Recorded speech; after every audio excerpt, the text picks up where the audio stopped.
A method called the shoelace method or the flower method is useful for many people, whether they are working as social workers and in schools and places where there are a lot of people they need to deal with, or whether they are parents or significant persons in the lives of others and have to deal with a kind of problem they're not really sure about.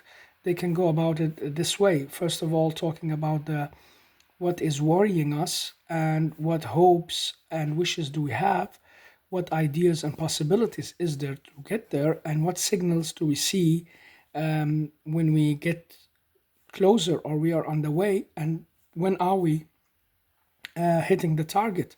And so by doing so, you can get out of a situation with a kind of structure and a way to look back into what you do without losing sight of where you're going to go. Let's imagine a case where you at home have trouble with two of the kids you have not really behaving well, and every time you sit together with them and you want to watch something or eat or anything, they quarrel and they have a lot of troubles. It can be in a camp where you got some of the attenders who are not really behaving well. They are maybe taking stuff from others and putting it in hiding places, or they may be leaving the place without helping the others. And so you got this kind of troublesome behavior.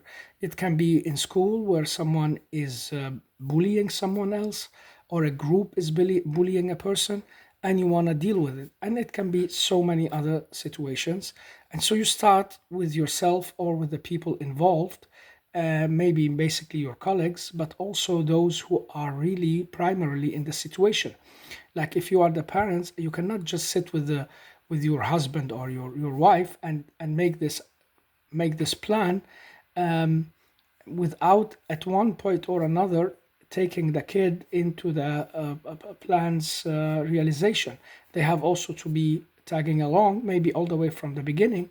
But if it's not possible, well, you can form the plan and then take them with you along the side. But you have to deal with the people who are primarily involved. The same in the camp, you have to get the attention of those who are not doing the dishes or helping afterwards or hiding things, and go through this model the same way, and the same with the guys or people who are bullying someone.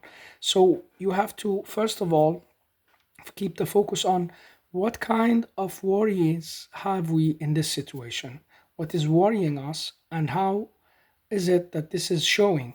Well, we are worried that people's things are disappearing, and we are worried that you two will get into a big fight. We are worried that what you are doing here will have a negative effect for you and the person you're bullying.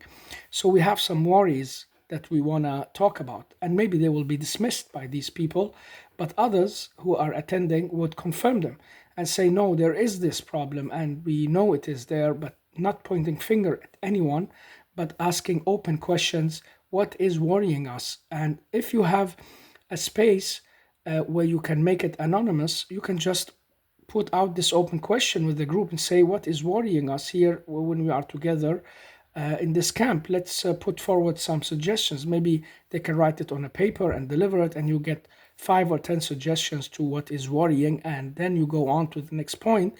What wishes and hopes do we have? Like what is the situation you really like to be in? And some will say, well, it's that we can have a quiet evening without quarrels, that nobody takes things without allowance, and everybody helps, and there is no bullying when we are at school. And so this is the wishes, this is the ideal situation we want to get to. And then you go on and try to figure out what ideas and possibilities do we have to get there. And really, when you include others in this part, and especially the primary persons who are involved in it or has something to do with it, you will get a lot of very, very good suggestions that you maybe didn't even think of. And they will need to be there because they are the primarily focus of your interaction and intervention here. And so they have to be part of the solution as well. And you need to have them put forward these kind of solutions. Here we are, of course, dealing with agreeable kids who accept that, well, there is something we have to talk about or deal with, or yeah, unacceptable behavior or whatever. If they are in a situation where they deny altogether having anything to do with all of this and things are natural, well, you're back to square one to convince them that there are some worries that we need to talk about, and these worries can be shown like this, and we can see the effects of them. And the same in the camp or in the school. So when you are in number three, you must have the primary involved persons along with you, and some of them will be able to give some good advice and good ideas, and then we follow these ideas and start to implement them. Because what is our target? Well, our target is to help each other when we're here at camp, to have a quiet and beautiful evening where we laugh together but not quarrel. So how do we go there? And the suggestions will lead us to the way, and then we go looking for signals and we say, listen, we have to be trying this. So what signals do you think we're gonna look out for?